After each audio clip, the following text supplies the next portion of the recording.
Welcome back to the Shatterproof Entrepreneur, where today I'm excited to introduce a guest who's not only my good friend, but also an extraordinary figure in the world of business, Brianne Adams. Brianne brings with her contagious energy and resilience that uplifts everyone around her. She's a decorated United States Marine veteran and pioneer in operations, marketing, and human resources. I could go on and on. She has a set of core values that are amazing that we'll get into. Bree, thanks for being on the show. I'm so excited. We've been trying to get this done for a little while. Thanks for being here. I'm really happy to be here. Thanks for having me. Hey, you're so welcome.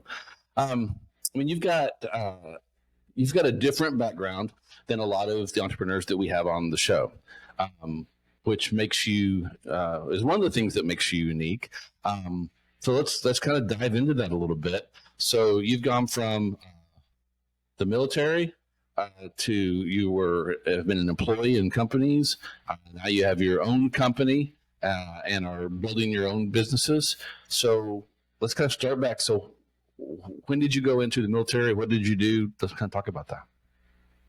So it's really funny how I ended up in the Marine Corps. I grew up with really successful parents, and there's just this kind of expectation, you go to school, you go to high school.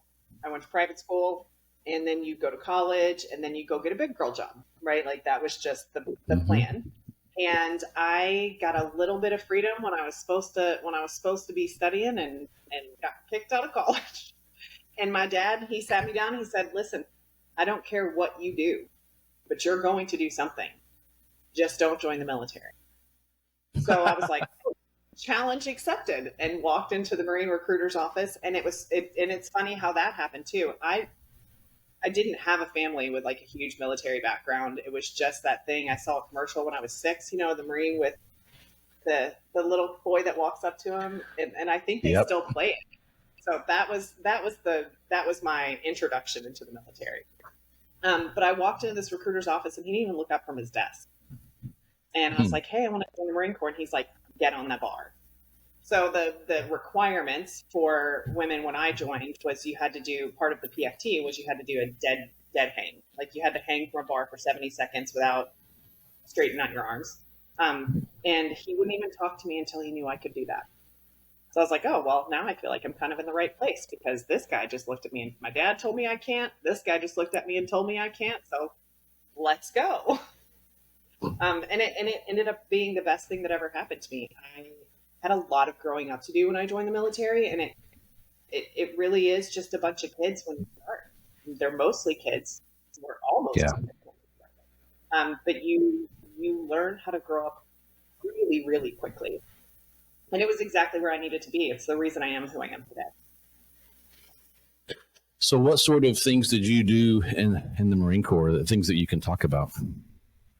Well, I was a signals intelligence analyst, an ELIN operator, and I loved the technical part of it. I was constantly looking for things that were anomalies, right? Because when you're looking at this screen and there's everything that can possibly, every weapon system that can possibly be shot at you comes from a radio signal. There's always. So constantly watching radio signals all the time, just to look for the one that doesn't look right or the one that's just close enough and far enough away. And then data is my life. I love data. Everything is black and white. I don't care. I don't care what I think is happening. I care what the numbers are telling me. If it's black and white and ones and zeros, then my feelings, my ego, none of those things matter because everything that I need is actually just going to be right in front of me. Wow. So that fits in really well with what you do now. So that's interesting. Okay. And how long were you remind me how long you were in the Marines active? 9 years, 9 months, and 18 days. So wow. So how many tours? So how many tours is that? Well, for my job, our initial contract was 6 years, and then I re-enlisted for a second. Okay. So that's just two contracts. Well, thank you very much for your service. So what year did you get out of the military? In 2007. Okay, so it's been a little while. So what was your first job out of the military? My first job out of the military was stay-at-home mom, and I realized really, really quickly that I had no desire to be a stay-at-home mom. I think that women and men that stay home with their kids are they're incredible human beings. It just wasn't for me. I love my kids. It's just a part of me. I couldn't. I think it's a calling. I think it takes a special person, and my wife was able to do it. But that's a hard job. It made my job look really easy. So how long did you stay at home? So working like a job here and there, nothing that I would ever, put on a resume, probably, until 2012. I was in school. I worked, a few little part-time jobs here and there, but mostly I was just with my kids for about 5 years. Okay. So you mentioned school. So did you go back and finish your education? I actually finished 2 educations. So I thought that I wanted to be a nurse. So I completed a nursing program, which is absolutely bananas, and did not have the desire once I got done to even do it. So then I went back and got a psychology degree. Okay. Yeah. So you're, in the grand scheme of things, neither one of those degrees, essentially what their relevance to what I'm doing now is, you can roll it up and poke me in the eye with it. And that's the extent of how much it matters and what I'm doing right now. Yeah. Both of those were very people focused, feeling. That's interesting. Okay. And so, it's the dichotomy. That's how I learned that I love helping people, and I love people. I just don't like being. Yeah. Can I help them from my computer screen far away? Then that's, Okay. Yep. So you've got all that education, and then, so how did you figure out how to use that education to get a job that paid you some money? Because at some point you got to make money, right? Yeah, I actually didn't use my education to get that job. I was working on my resume and applying to different companies, and a friend of mine in California, which is where we lived when I started working again, she said, "Hey, my mom works at this really cool company and she's about to retire. They need a receptionist." And I was like, I could do that. And because when I looked at what her mom did, she did so much more than that. But the job, essentially her job was a receptionist. And when I told my husband at the time that I was going to interview for a receptionist job, he looked at me and he was like, "Are you freaking kidding me?" He's like, "You have all of this experience, you have all of this education, you have a top secret security clearance, and you want to go answer friggin' phone?" And I was like, yeah. Yep. I had no idea what I wanted to do. I didn't know then how to like look inside or hear my own voice, or, I didn't have a really close relationship with the Lord at that point. So I wasn't asking him to guide me or lead me. I'm solely focusing on myself to make these decisions, which I'm unequivocally unqualified. And he was really, really upset. It was a huge point of contention. He's like, you can do so much more. You are worth so much more. But that job is the reason that I am where I am today.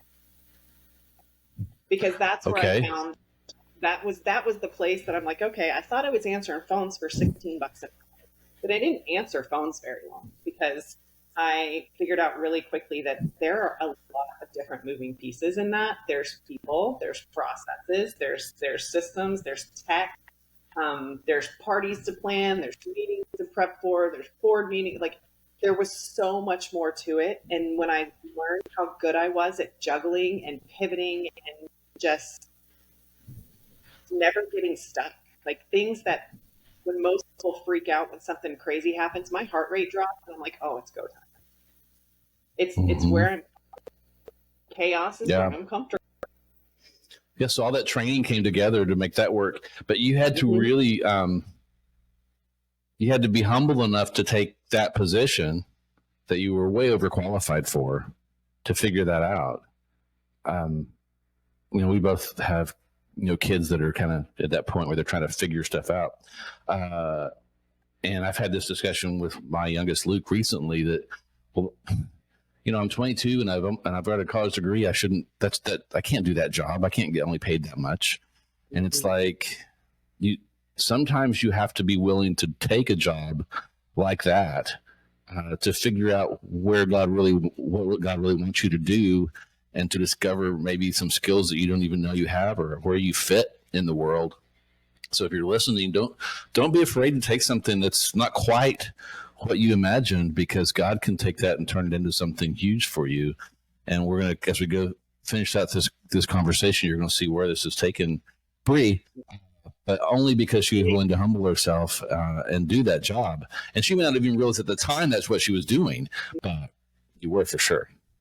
So you get in there, go ahead. When I look back now, and you can share this with Luke too, when I'm sure he'll see this, but I got to a place where I was like, okay, right now I've got to do what I have to do until I can do what I want to do. You've got to do what you have to right now until you can do what you want to. Yes. That's powerful. You should put that on a t-shirt. That's really cool. Okay. So you don't stay a receptionist. So what happens? How do you progress from there? Really quickly, probably within 4 weeks, I was tasked with hiring my own replacement, because I got pulled to be the personal and professional assistant to the CEO, who was an incredible leader. I think I had all of these, going from the military to the corporate world, I had all of these ideas of what business was like, what the corporate world was like.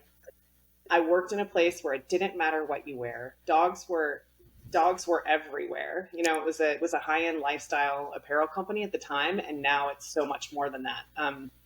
But you could line up the entire company from Scott Kerslake, who was the CEO at the time, and just completely changed my life, to Rosa, she was the head of the janitorial staff. You could line everybody in the company up and you wouldn't be able to pick them out. No one got treated differently. No one acted differently. Like, it was truly a family. And I was like, okay. So I had this idea of being there, of what I wanted how I wanted life to be when I went to work. Yeah. Yeah. So Scott pulled me, and probably within 3 months of just working with him, I took over the entire executive team. And then I started managing the building. Then I started running the building. And then I moved upstairs and took over retail and wholesale support. So we had obviously the wholesale to different stores. And then we also had retail stores that we were building. So at the time we only had 3. We built 2 when I was in that position, and they continued to build more after that. But it just kind of kept growing. And so how long were you with that company? I was with them from 2012 to 2016. Okay. So then what was your next pivot? What happened next? We moved back across the country, because Dan was still active duty. So we were back and forth all the time. So we moved back to North Carolina, and I was home again with my kids. Because in that time we adopted Bryson, so he needed a lot. I mean, it happened 5 weeks before we moved from California to North Carolina, and he needed me, and that was actually probably a lot easier than staying home with my big kids, because I knew at that point that God gave me this baby. I mean, he wasn't a baby; he was almost 4, but God gave me this human, and it was a lot easier to stay home with him than it was to stay home with my big kids, because I knew that there was, on the other side of it, I knew that I also had an identity again, right? My identity was the Marine Corps for so long. And then my identity was Prana. And then as I started getting closer to the Lord, I was like, my identity is none of these things. And I know that I'll be successful in whatever it is that I do, but right now I have an opportunity to stay home and love this child in a way that he's never had someone love him before, and build this really safe, solid family around him. And that's what I did. And you did, because you and I met almost 2 years ago. It seems like we've known each other a long time. And at that point you were back in full-time work in the corporate world.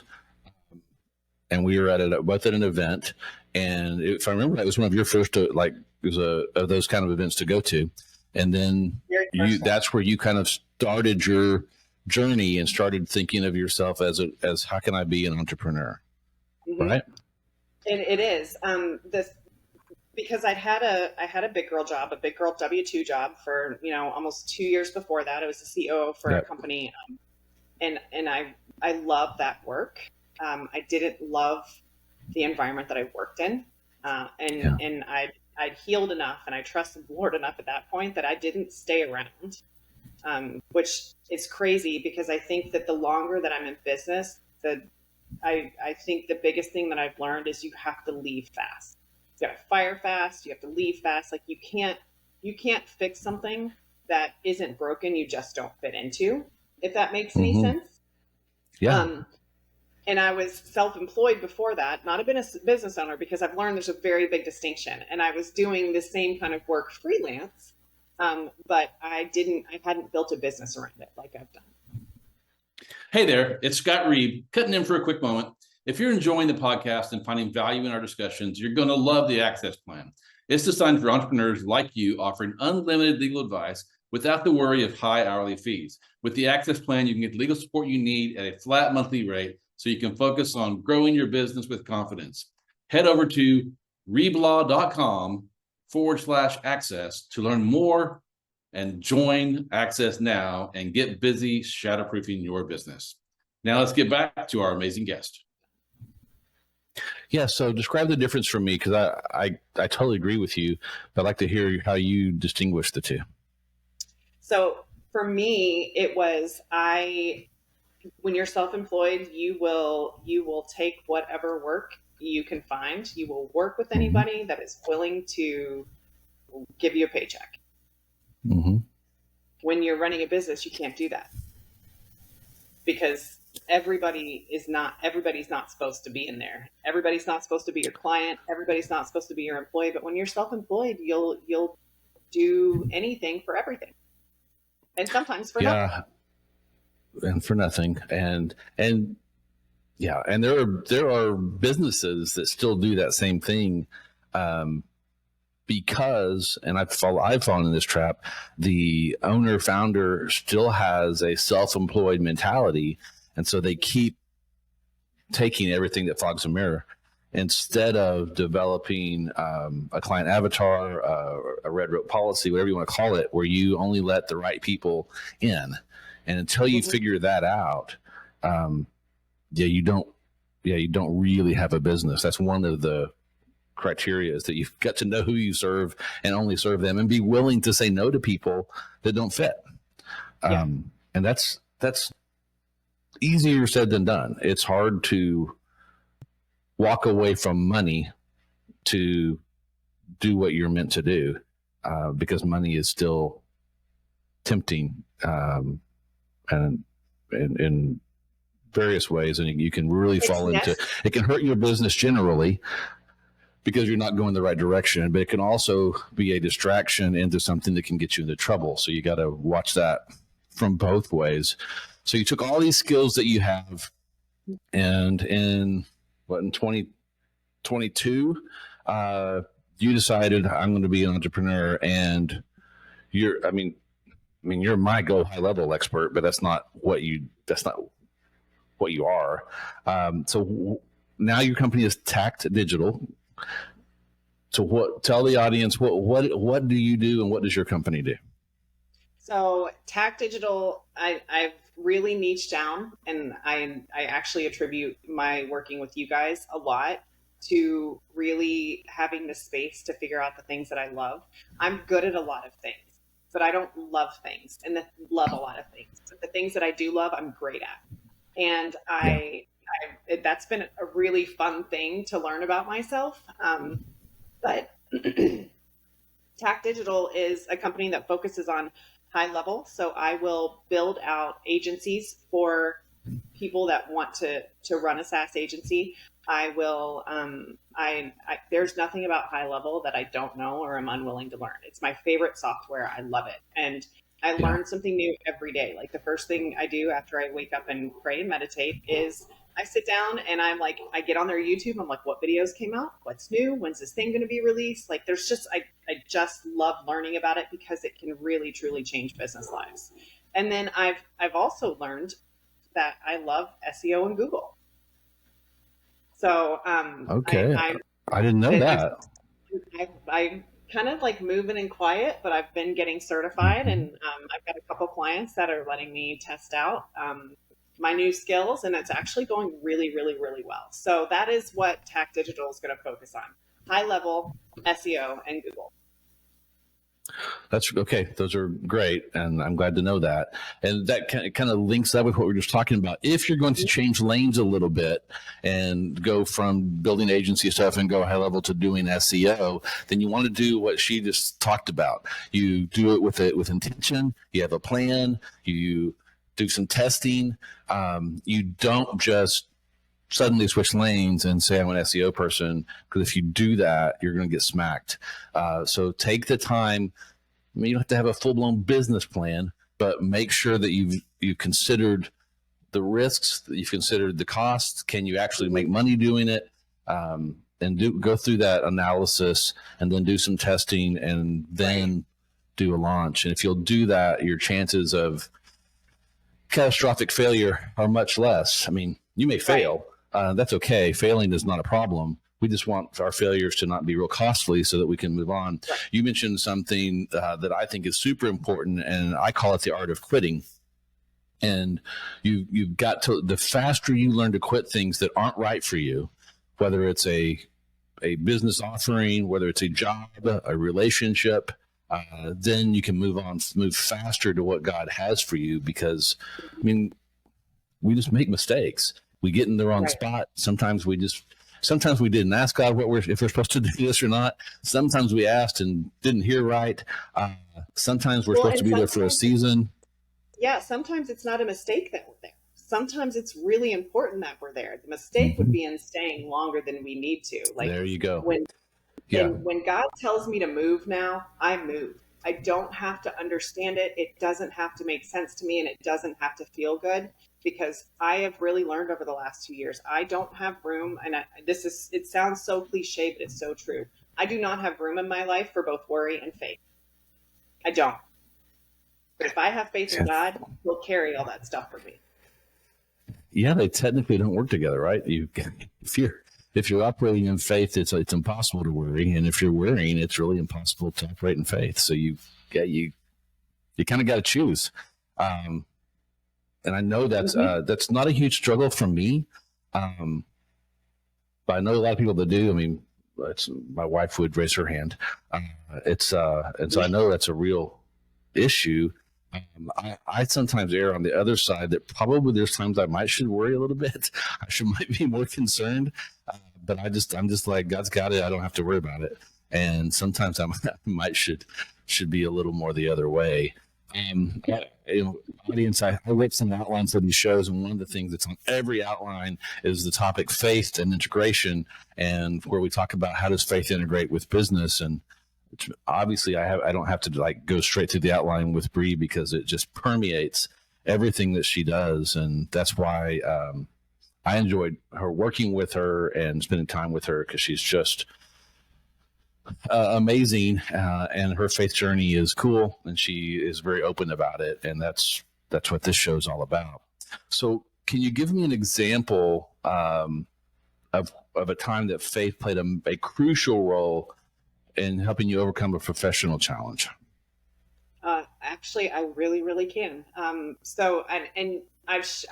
won't share all of the details. I've shared all of the details with you and probably a handful of other people, but I had a really catastrophic personal rock bottom in December. And I had to choose to put myself first, and which meant that I knew that everything around me was going to shut down for 10 days. And I wasn't sure that my business would survive it. My business did not survive it. I did. But the people that I was working with at the time, like most of my paying clients, they threw the baby out with bathwater, which is totally okay, because I realized I knew that I knew when I got home from the hospital and I was sitting on my couch that I was starting over. I was starting from scratch, and it could be poor me or it could be an opportunity. And my husband is an atheist, and well, he says he's an atheist, but I asked him that day, I said, can you please pray with me? And he was like, absolutely. And he just sat with me while I told God, I said, thank you. Thank you for letting me live through this thing where I tried to destroy my own self because of my own pain and my own fear. Thank you for bringing me through this. I will wait as long as I need to wait for you to show me what you have for me. Yeah. And I didn't have to wait long. I didn't. I had a really hard couple months. But my Dan, I mean, it was like he stood behind me and just held me up. So I had God hold me up in the front so I didn't fall on my face, and my husband behind me hold me up so I didn't fall down on my back, and we're through it. And things are actually really, really good right now. Yeah. Yeah, on the other side of the valley is often really good. You just got to walk through that valley, and that is no fun. And it was a pleasure to walk through that with you and to be able to pray for you as you went there. And it's exciting to see you on the other side and because you have such clarity now. Yes. That you really didn't before. On what you want to do, who you want to serve, and how you want to do it. And so, it's kind of like an analogy that's coming to my mind is forest fires. No one wants a forest fire, but when they happen, it clears the whole forest, cleans it up, and then it comes back anew. And it's a necessary part of nature. And unfortunately, it at times is necessary in our lives where everything has to be burned down for us to then rise from it and build this new thing. And no one wants to do that. No one is like, yes, let that happen. Well, some people do, I guess, but most of us want to avoid the hard so that we can get to the great. And it's just generally not possible. And all things are possible with God. And so if he wants you to do that, you can. Well, and it's not. I keep talking. The Bible talks about, like, God does that with us, right? When he's pruning us. People think pruning and they hear a tree, but that was what God did for me in December. He burned it down, and he cut me back to the places where it was not healthy, not good, not serving him. He cut me all the way back to where I was healthy and let me regrow from there. Yeah. Interesting. Because I didn't really know where we're going to go today. But before the show, I was looking at Matthew 6:24. No man can serve two masters, for either he will hate the one or love the other, else he will hold on to one and despise the other. You cannot serve God and mammon. And I think all of us fall into this trap at times where we're focused on the wrong thing, whether it's the money or notoriety. For me, sometimes I think I really love to teach and like to be in front of people because I love to teach. But sometimes I think I like to do it because I like to be in front of people, and I have to really watch that because because if you're promoting yourself, God's not going to promote you. So there's like this, like you mentioned with the faith and worry, like there's this thing in God's world and economy that there's this or that, not both. Something has to go first. And if you put worry first, you aren't going to have faith. If you put faith first, you're going to not have worry. If you put God first, you can have money. But if you put money first, you're probably not going to have God. But there's spiritual laws that if you work within those, you can have success. And success is how you define it. Success is being happy and having a strong family and people that love you and support you, and the hopefully the economics, the money to do what you want to do. But it's not about the money. the money may give you things. Zig Ziglar always said, I've had problems with money and had problems without money. I'd rather have problems with money. I'll go with him on that. But it's money isn't the reason we do these things. It is the way you keep score in business.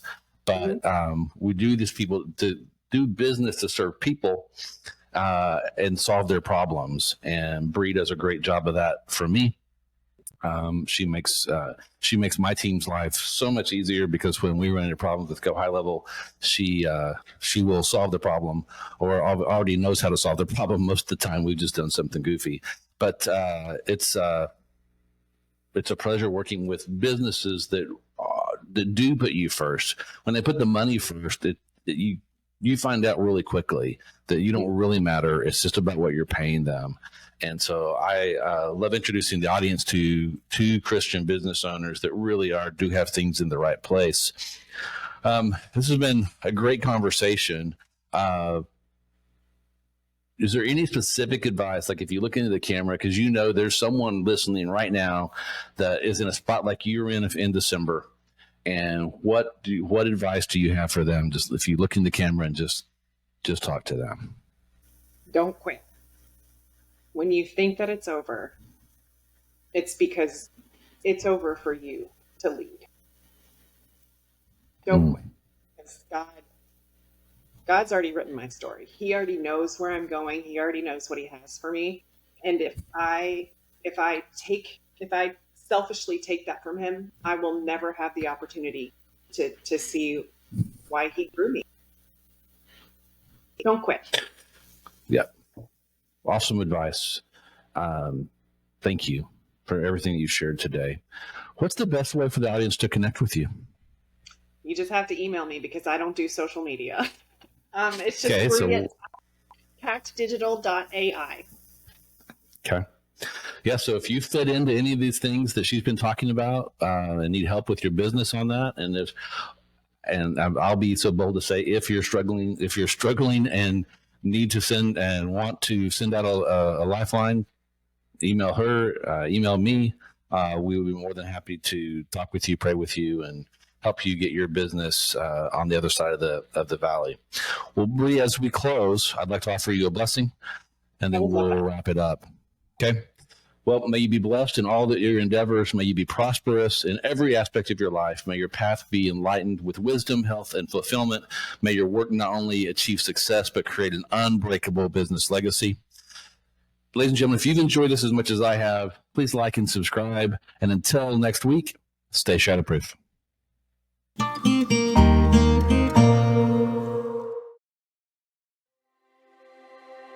This podcast is for informational purposes only and should not be taken as professional advice. While I'm your host, Scott Reeb, and a lawyer, I'm not your lawyer, and this podcast does not establish an attorney-client relationship. The views expressed by my guests are their own and not mine, and they may not even reflect the opinion of the Shatterproof Entrepreneur podcast. So we strive to provide valuable and accurate content, but we make no representations as to the accuracy, completeness, or suitability of any information to your particular situation, and won't be liable for any errors or omissions for the application of them. Always consult a professional or in the respective area that we've discussed before making any personal or business decisions.